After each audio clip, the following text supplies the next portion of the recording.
All right, thank you so much for tuning in to Cleta Soul Child Podcast, Making It Millennials, with our Millennials in Politics series, episode 3. I have the pleasure of having the Honorable Akierra Missick, a return guest.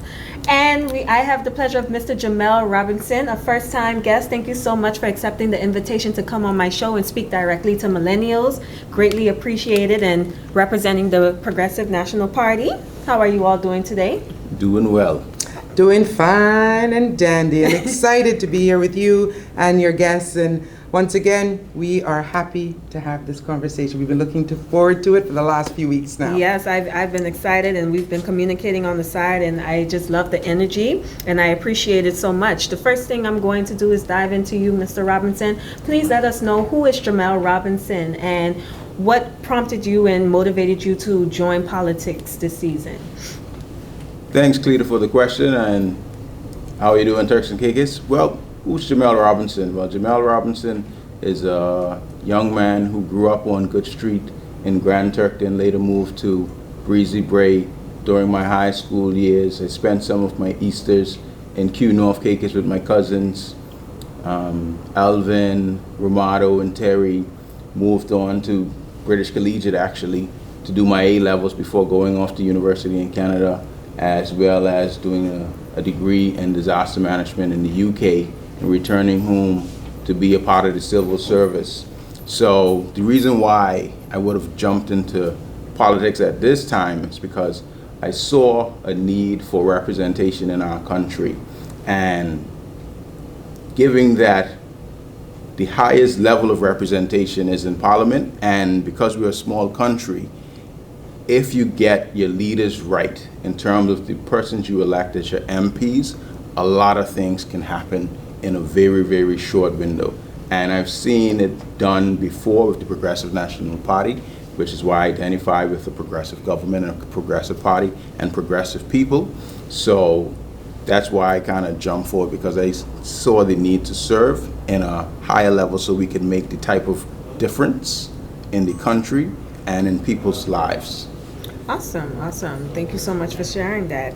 And Miss Honorable Akierra Missick, Yes. You're no stranger here, so please tell the people who is Akierra Missick and just everything about you and what you, because this is your third go round. This is my third go around Right. the circle of seeking to represent the amazing people of Leeward and Long Bay. And Akierra Missick is truly just a Turks and Caicos Islander who wants to be the change that the world wants to see, wants to assist with the transformation of the Turks and Caicos Islands through the transformation of Leeward and Long Bay. And I am an attorney by profession, a politician by profession, and seeking a third time in representing Leeward and Long Bay with the Progressive National Party as we seek to build on the platforms and goals that we achieved when I was a former Deputy Premier and Minister of Education, along with my brother Jamell here and our amazing 2021 election team.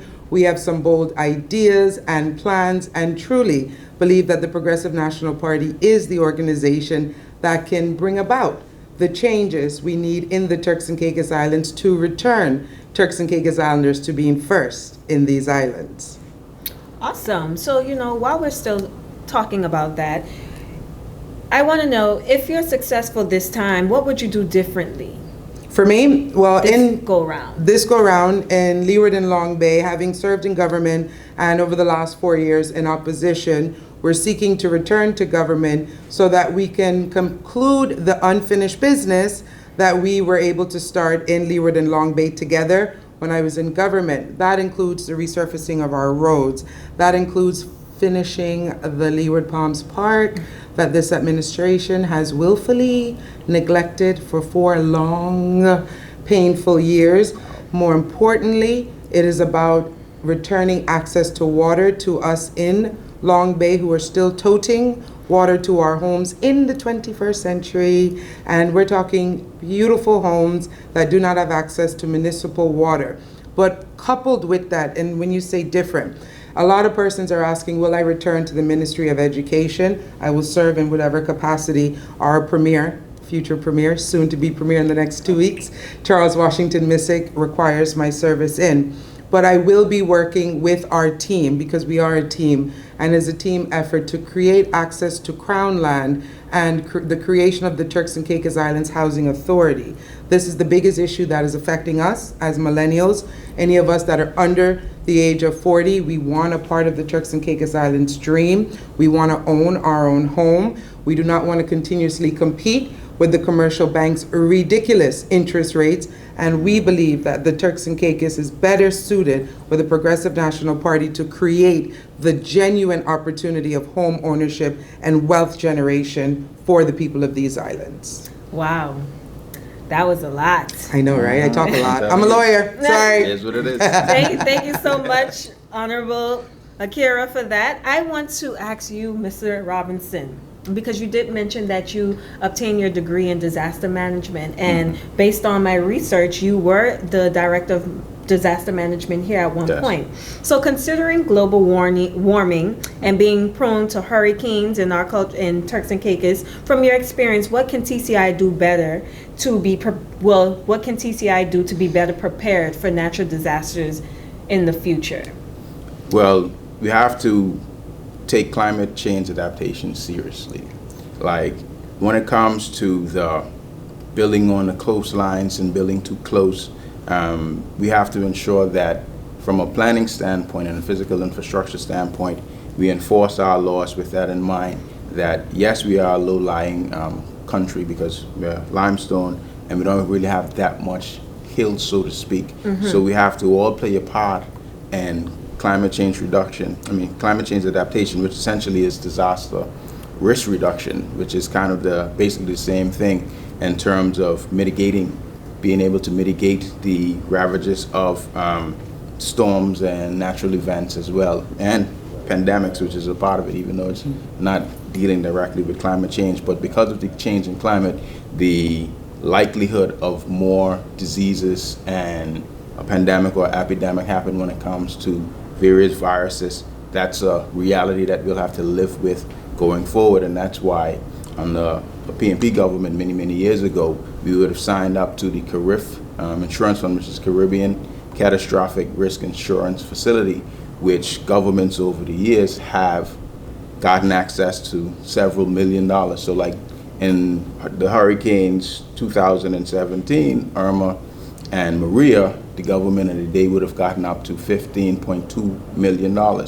So it's sometimes that's what's left out when you hear them talking about, okay, we had 2 hurricanes and a pandemic to deal with, but they don't usually say they had $15.2 million to be able to respond. And the way the way the insurance facility is set up, it's not earmarked specifically for infrastructure, so the government of the day can use it how it sees fit. So whether that's rebuilding schools, rebuilding government infrastructure, giving grants to Turks and Caicos Islanders to fix their roof, whether they do it themselves, it's up to the government of the day. So those are some of the things that a progressive government does, and subsequent governments since then have just continued that.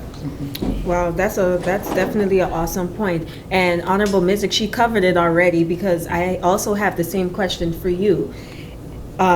If you are successful in this election, what portfolio would you like to be assigned, if any, and why?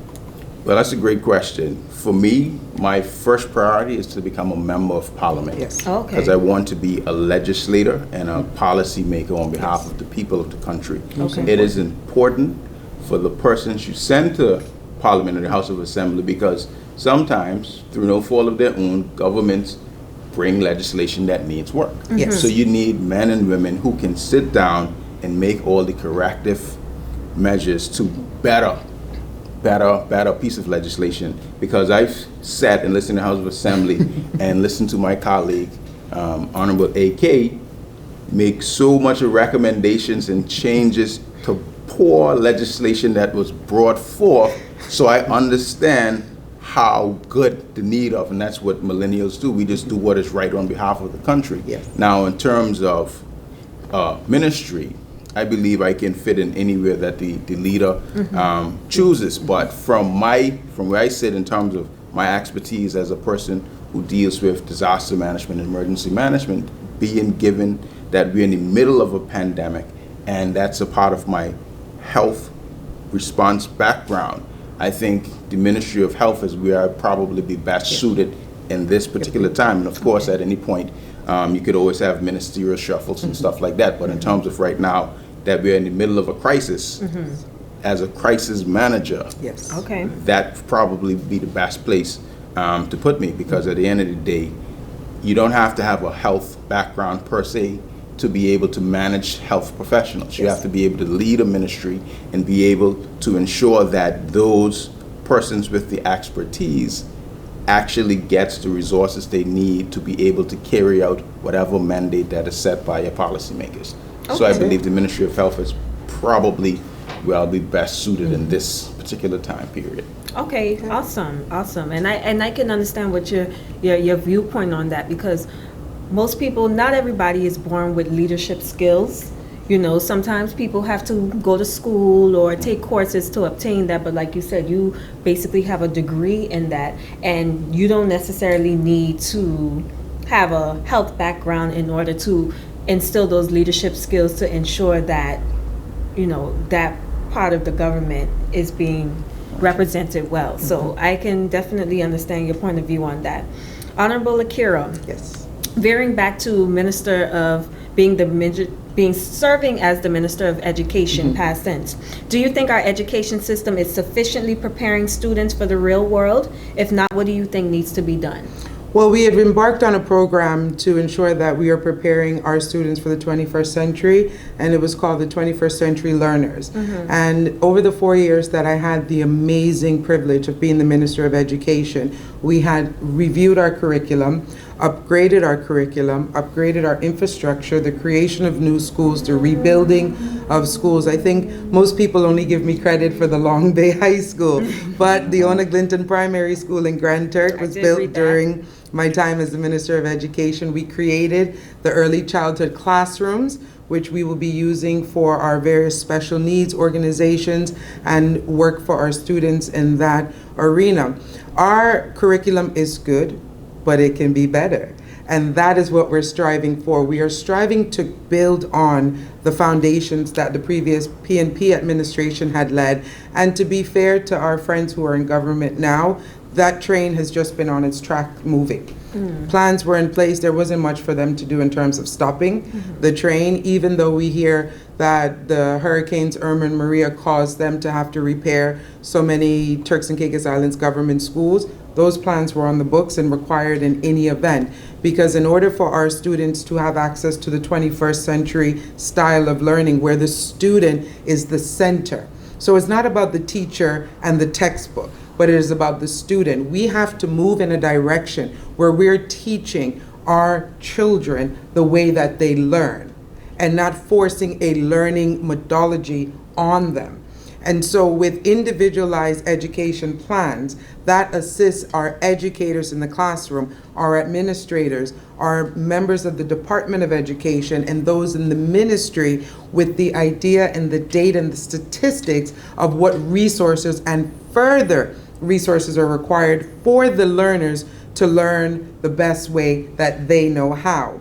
And I know that that is not an easy task, but it's one that I am committed to. It is one that I have engaged in from the 4 years that I was the minister, and over the last 4 years doing the necessary research, having the necessary dialogues with the teachers in Turks and Caicos Islands, the private tutoring companies, the Special Needs Alliance, the various interest groups in education, to be told by teachers who are not even in my constituency, not supporters of my party, saying, we are voting for the PNP because we want you back in education. Now, whether I become the Minister of Education or not makes no difference, because the ideas, the passion, the drive is there. And as I said, and Jamell just said, we are a team.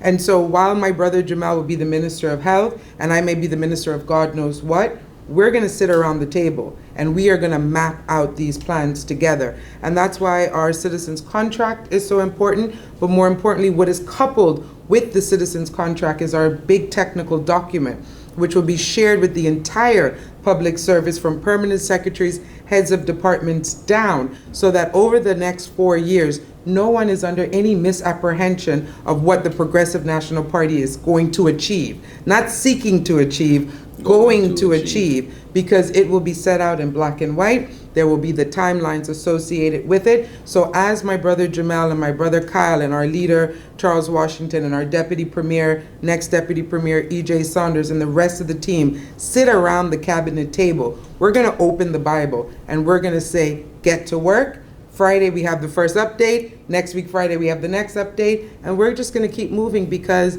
it's not a catchphrase that we say we come for this work. We genuinely come for the work to build a better Turks and Caicos Islands for Turks and Caicos Islanders. Okay, awesome. So, as you know, I posed this question to Honorable Maxovonno and Mr. Robert Bean Jr. as well. So I'm going to ask you all, since we're talking about youth education, do you think PNP is a party for the youth? And I would like both of you to answer that. So whoever wants to take the floor first. What they say, ladies first? Yes. Hey, ladies And the first. last. So, Cleta, the simple answer is yes. Okay. The Progressive National Party is the party for young people. You have me on the stage with you. You have my brother Jamell. I heard my brothers in blue say that, one of them was given an opportunity to be an appointed member. Well, darling, at the age of 29, tender age, didn't know anything about anything. I was assigned the Ministry of Education, but I was the deputy premier, and I ran in an election.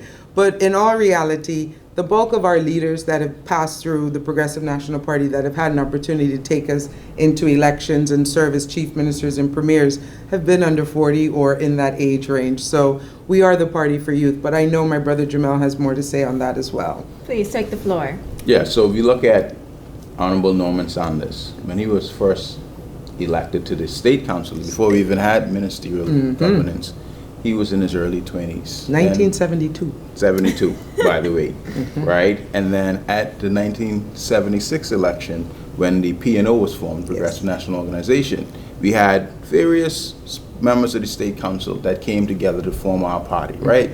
We had a time at that point to choose Honorable Bob Francis, late Bob Francis, who was a seasoned legislator at that time, or the younger upstart, Norman Saunders, Honorable Saunders. And of course, at that point, we went with Honorable Saunders. Yes. And that's our history from Honorable Washington in 91. Young man at that time. Honorable Michael Eugene Missick. Very young, very energetic, if anyone remembers. And at his time, when he came to Parliament in 1991 with the PNP, he was a 22-year-old minister at that time. And Honorable Dr. Ewing as well, very young, early 40s. So as a party, we have a history of giving young people opportunity, not just to quote unquote be at the table, but to lead the table. So that's what we do in the PNP. And as Honorable AK would have mentioned, at the tender age of 29, after we went into the 2012 elections, Honorable Dr. Ewing had options for everybody in terms of who he could have made his deputy premier, because our premier, Honorable Carlos Simons, had not won his seat during that election. But he chose Honorable AK, and that was for a reason. Because this is what we do. We don't talk it. We don't do like the other side, unfortunately, and not to throw rocks, but Honorable Thomas has been a member of Parliament for the last 4 years. And the Premier had 3 opportunities to appoint him as a minister, because you can appoint a appointed member as a minister in cabinet, and it didn't happen. So for me, it's like, okay, well, what's going to be different now? What's literally going to be different now? So we have a track record, and Exactly, to piggyback off of what my brother Jamell says, we have Jamell, we have LaShawn, we have Akierra, we have Kyle. We're all under 40. EJ is just over 40. So we have more young persons kind of leading the way in this Progressive National Party. And so our cabinet, the reality of the situation is the next cabinet formed by the Progressive National Party will have his face in it, will have my face in it, will have Kyle's face in it, will have LaShawn's face in it. Because if you look at our candidate lineup, the way that we're split, it's almost 60-40 towards the younger persons. Okay. Under 40s are just like literally a smidgen over 40. Whereas we look at our friends opposite, the youngest two are in a long line of potential cabinet selections, because if any of the returning ministers presently for the other side are returned to Parliament, they're going right back into cabinet, because they won't have time to train our two new friends who are seeking to be in cabinet.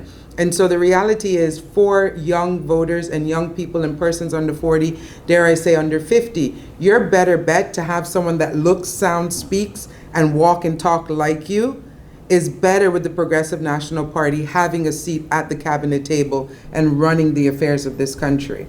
The proof is in the pudding. Just look at the candidates. Okay, awesome. So I want to shift gears a little bit. Mr. Robinson, I have a question for you, because I did read your biography and I did some research on you. So seeing that you were the vice president of the Civil Service Association a number of years ago, what plans do you have for the civil service for our Turks and Caicos Islands based on your experience? Well, that's a great question. First and foremost, pensions and gratuity will be restored under progressive national body government. When I left the civil service in 2012, that was one of the things I wanted to see happen. And it was basically this close to coming back to fruition back in 2016. But unfortunately, the PNP didn't win the general election, because the policy announcement was made at the civil service dinner by the then premier to be implemented. The studies were done, everything was lined up. Unfortunately, governments change, and the current outgoing government, and they basically kind of put everything on the back burner for whatever reason. I'm not gonna put a reason to them why they did what they did, but they're not gonna have a chance to implement it. And that's a number one priority for our whole team, not just me. Honorable AK, Honorable Washi, Honorable, soon to be Honorable EJ, literally the whole entire team, to make sure civil servants get their benefits back. And just to show you what a progressive national body government does when given the opportunity in relation to civil servants, and this is what people don't get, we restored the 10% that was cut during the interim administration. And I'm not going to say who was a part of that interim administration and leading the country now, but anyway, we also did the pay and regrading scheme, which cost about $4+ million to implement. Also, we created the professional development fund that civil servants can get opportunities outside of the regular scholarship program to be able to get funding, to be able to increase their skill set. And the very last thing was able to do before leaving in 2016 was give an additional 2.5%. And this was all during a time when we had to pay off a $260 million bond. So imagine us coming into office with, I guess, I'm not sure what the number is. Tiny debt, like 80 million now. I believe we probably have. We ain't sure how much they draw down. 40 million in reserves, whatever cash. So imagine what we can do with reserves already there. So for me and for civil service, you could take to the bank, we will deliver on our promises to you, and we will deliver to the wider Turks and Caicos. And I know, Cleta, you're asking questions, but I want to touch on, I want to touch on something as well. So Jamell set out what the Progressive National Party has done in the past for civil servants and what we're moving on forward. But I want those that are in private sector to understand that the government is going to lead on this in terms of ensuring that as one of the largest employers in the Turks and Caicos Islands, which is the Turks and Caicos Islands government, that we are not going to leave the private sector reviews out. Many persons in the private sector, albeit grateful that Honorable Washington Missick did introduce the idea of the National Insurance Board, which provides us a pension at the age of 65. Many persons are saying that the pension is not going to be sufficient. Like Jamell and I, with 35 years to go, before we could draw down on the pension, we would seek to have some other mechanisms that companies, whether big or small, can ensure that their employees, and employees can also sign up for some form of pension scheme or program, so that as we retire in the next 20, 30 years, we can retire in the comfort of wealth and in good health. And so the government will lead and show that it can be done by addressing at the civil servants level, and then come to the private sector and say, okay, we've done it, now let's make it happen for everyone else. Because it is important that we understand as employers and or employees that we have something to look forward to as we enter the winter season of our lives. So it's funny that you both make interesting statements, because it drew this question in my mind, and either one of you can feel free to chime in and answer. My question now is, what do you think is the disconnect between the people and the government on with either party, but in your opinions? Do you feel like there's a disconnect, or? From personal experience, having been in government, I always took the approach that I need to get out there to the people. So things and shows like this was something that I would do regularly. The call-in shows, expressions. Jamell had a show with Jazz at one time. They never had me on, but I was always waiting for the call. Shade, yes. But I do forgive you, bro. While we sit around the table at cabinet. And it's those sorts of interactions that are important. And this administration has not done a good job of allowing the people to access them. I'm very, very heavy IG user, as most people know. Millennial. And, millennial, you know. I'm 40 yet. I keep telling y'all, like, I got years to go. But people in a small jurisdiction, and this affects small island politics, we want to know that our politicians are like us and can be reached. So when you message me in the pandemic, when you first launched the show, and you were like, hey, I'm doing a show, would you be interested in coming on? I was like, of course, you know, you're a Turks and Caicos Islander, whether you were or not, but you were doing something that was different. You were doing something that was gonna engage an audience. You were doing something that was gonna allow me to sit and be questioned and honest and answer honest and openly and get to show my personality a bit. So I think that is where, for our administration, we felt the disconnect. Albeit I'm very happy to be interviewed in front of a camera. I don't have a problem with words. I think that as we develop as politicians, we need to have more access through media, through social media, but also I know Jamell's big on town hall meetings. So moving forward, those are things we would be doing. Right, because what I was going to add on, just to add on what AK is saying, not so much of what happened in the past, what we'll do going forward, because accessibility, particularly for small countries and small communities, is key when it comes to politics. We want our people to move with us step by step through all of our priorities, meaning us globally, not just as an administration, because it makes no sense. You go into work, putting your head down, you come up in 5 years and nobody knows what you've done. Exactly. That's not a good recipe for re-election. It's just not a good recipe in terms of having your accessibility. So like AK said, in terms of being accessible, whether it's shows like we're doing now, whether it's town hall meetings, having just simple office hours that your constituencies can actually come in, make an appointment to see you, or you as a politician going into your communities. Like, you can't duck the people who've elected you, like, regardless, because if you actually keep in contact with them on a regular basis, you'll know exactly, you know what's coming way before it hitting your doorstep, and then you go on IG or Facebook or TikTok and something and find out somebody, whatever it is, cussing you out for whatever reason. Like, what I do? What's on Twitter? So for us, as millennials and as an open government, we expect to be available to people. We're gonna, because basically when you sign up, because when you sign up for this, you can't just think, okay, well, it's a regular 9 to 5. You have to be prepared to do the work and do the extra work. So even if it means during your regular office hours, you're interacting with the public, and then when they go away, you go back actually to do your work And do your now. work. And you Your have research. to take that into the middle of the night and do whatever is required.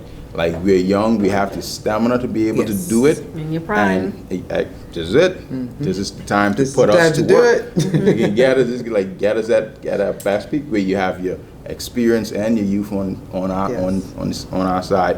We will be able to deliver for the people of the country. Yeah. Okay, awesome. So, I want to fast forward and say, Honorable Akierra, you've had the privilege to study abroad and obtain your educational degree, right? Yes. So what would you say to millennials that are coming home or probably deciding to stay abroad after studying, especially with our country dealing with mass migration amongst millennials? And, you've studied abroad as well. So that's a quite great question for both of you. Okay. Well, this is what happened in my situation. I had amazing 6 years in England where I did my law degree. I did my A-levels in England. I also did the bar. And it came time to make a decision. Do I return to Turks and Caicos, or do I stay in England, seek work, and build a life there? Because when you've spent 6 years in any country, it starts to become home after a while. And I'm going to be terribly, terribly honest with you. I got a call from the then Chief Minister, Honorable Michael Eugene Missick. And he said, Mark, who at that time, Mark Fulford was his personal assistant, was heading to London to do his law degree, and he wanted to know would I be interested in becoming his personal assistant and exchanging places with Mark. I then got a call from Missick and Stenbrook saying, so we understand you're finishing school and you'll be seeking a job soon, and we have a place for you if you're interested.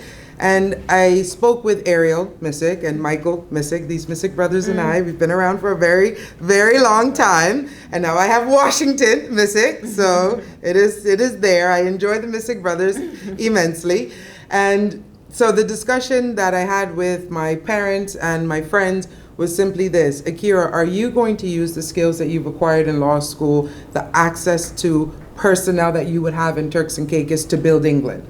You're just another number in England, but you could make a difference in the Turks and Caicos Islands. And so this was 2006, and I politely declined the invitation from Honorable Michael Eugene Missick because I literally just finished law school and I wanted to qualify in the Turks and Caicos Islands.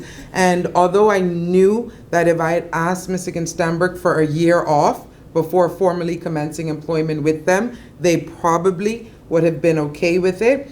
But I felt that I should finish all of my academic learning, including my professional development, which would have been the months that I had during my pupillage at Missick and Stenbrook. And so I pondered, I thought about it. I had a little bay in England, and I was like, man, I gotta leave Boo, and I gotta go back to Turks, and airfare is so expensive, we gonna break up. Like, oh no. And I just heard that quiet voice that said, Akierra, your destiny is in Turks and Caicos. So here's what you're going to do. You're going home, you're going to qualify as an attorney, and you're going to work with your party. Serve your party. I served as the Secretary General under Galmo Williams. I served in the PR department at one point in time. I was sweeping floors at headquarters. I was ordering T-shirts. I was delivering meals. I worked for my organization. So when 2012 came up and the opportunity came and we were looking for candidates, I got a nudge and said, you've served your party well. Put your name up and see if you can become a candidate, because we see the potential in you. So I give you that backstory to say this: think about where you are going to be the most effective. Do you just want to be a number, especially if you're in England? Do you just want to take the tube? Do you want to hustle and bustle? Do you want to pay up to 40% in taxes every year on an annual salary just so that you could floss for the gram that you living your best life, when really, if you bring your skill sets home and with the Progressive National Party, creating new industries that we may not even be aware that you have an interest in, can you create your market for yourself here in the Turks and Caicos Islands? And my brother Jamell and I will tell you, we will support you. We will fight tooth and nail for access to the capital that you need for these new industries, for access to Crown land, for access to housing, for you, so that we could be the change we want to see in this world through the Turks and Caicos Islands. So yes, I acknowledge, because I was at that crossroads where I had a decision to stay in the big country or come home to the small country, and I made the decision that I bring more to the table here in the Turks and Caicos Islands than I would ever be able to do in England and Wales. So I brought my skills, I brought my energy, I brought my intellect, and I brought my passion for these islands back to the Turks and Caicos Islands. So come home, we got work to do. Well, I think a lot of the argument would be most people feel as though some people are open to the idea of coming back home, but some of the issue as far as whether the job opportunity not being here yet because it doesn't exist, or But let's create it. Right. We won't know Or what to home create and- till you come. true, and home and housing and rent is expensive. And I appreciate that, and that's what we're Yes, seeking to yes, fix. yes. Because the some thing people about that, feel yeah. like, sorry, Go because ahead. I want to say this because a lot of people feel like most people, if you are, most people feel like it's a privilege. Like most times you know somebody on the inside and you it's a privilege thing and you have to know someone in order to get that far. But please continue. Right, here's the thing about it, right, Cleo? The reason we need our people, our young people to come home is that's the only way we're going to be able to build a nation. Exactly. We can't build a nation if our best and brightest stay away, right? Somebody has to break the eggs to Yeah. make those omelets. Yes, we acknowledge that, okay, well, people have had privilege. I've had privilege. Right. I've gotten a scholarship. Right. I've gotten my first job from TCIG. I had that From TCIG. So I understand the sentiment that persons are experiencing. But us as people seeking to be elected, we understand what's happening Yes. and what has happened. So for us, we want to fix that. That's why when Honorable AK said we want to make sure you have access to land, access to business opportunity, access to homes. That's why we want to create the housing authority. We want to put the things in place so you can come home and have access. But it doesn't mean it's going to be easy on day one, you know. But guess what? Within the next 4 years, the next 10 years, it's all of this is going to be an afterthought about why wouldn't Turks and Caicos Islanders Come home. go to school Yeah. and come back home? But Exactly. somebody has to be here to hold us accountable Yes. for what we're saying now and say, listen, hey, I've been home for 2 years. I'm ready to be a better productive citizen in line with the skill sets that have gotten away. Like we can't just say, okay, well, it ain't working out, let me leave. Why would you want to build another man's country, another That's what I'm woman's saying. country? That doesn't make sense. Because at the end of the day, right, and this is how I feel about this whole situation, why should a foreign country give our millennials or our young educated people who are coming out of school with zero experience and opportunity that they can't get in their own country? Exactly. Because you're no brighter or better in the States or the UK than you would be right here. So Exactly. it's us as policymakers Yes. to create the environment that, hey, you want to come home, that is an apprenticeship where you and meaning the company and the government kind of pays 50-50 to get you the experience and get you up to snuff. We're open to all things, but we need you here. Yeah. Right. We need you We need here. you So the here. idea of, okay, well, go get experience out there and then come back, but somebody got to give you day one experience. So why not make it a Turks and Caicos Island company or TCIG? Right. Okay, awesome. So, for the essence of time, I would like for us to wrap this up. But before we do, I'd like both of you to just give any closing remarks and why should people mark an X for you on the ballot? Ladies first. Ladies first. Thank you, Cleta. Thank you to everyone that tuned in to the show, and thank you to the technical team, and thank you to Digicel. I always like to get my thank yous out the way first because blame you. I don't want to seem ungrateful and nitpicking. Yes.